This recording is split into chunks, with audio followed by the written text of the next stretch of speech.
What happens when love and loss collide?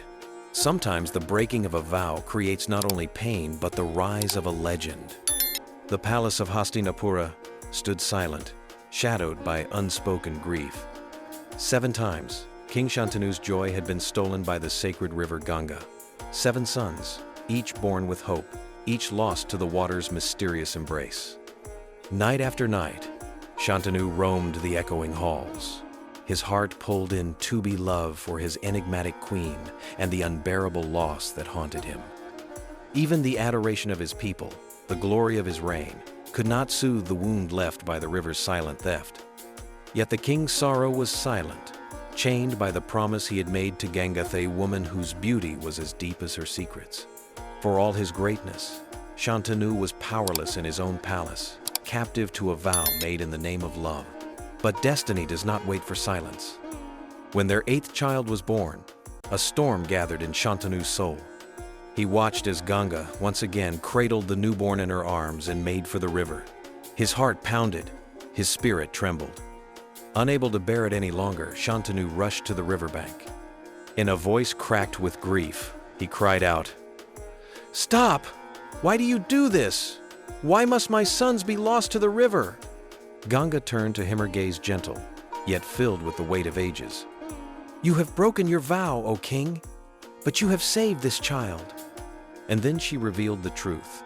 Their sons were the 8 Vases, celestial beings cursed to walk the earth for a single lifetime, freed only by the touch of the sacred river. Only this 8th son bound to destiny would remain, his name Devavrata. With tears and blessings, Ganga placed the child in Shantanu's trembling arms.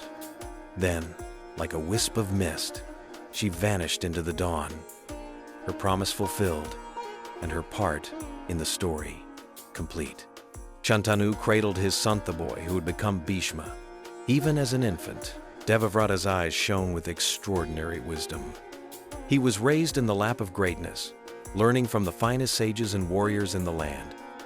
Ganga herself returned from time to time, guiding his early years with divine knowledge and grace.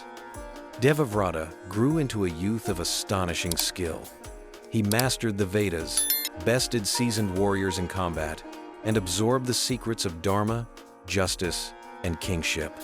His courage was matched only by his kindness. His intellect rivaled the greatest rishis. As he entered adolescence, tales of Devavrata's prowess spread across kingdoms. He trained under masters such as Brihaspati and Parashurama, learning statecraft, archery, and the art of leadership. Even his rivals recognized his greatness. But most of all, Devavrata's heart remained true to his father and his people. He lived not for power, but for duty, becoming a pillar of strength, sacrifice, and unwavering loyalty. He would be called Bhishma, the one with the legendary vow promise so great, even the gods stood in awe. From the pain of loss and the breaking of a promise was born the greatest hero the world would ever know. This was the birth of Bhishma, the immovable pillar of the Mahabharata and the soul of the Kuru dynasty. Subscribe, like, and share for tales of legendary epics.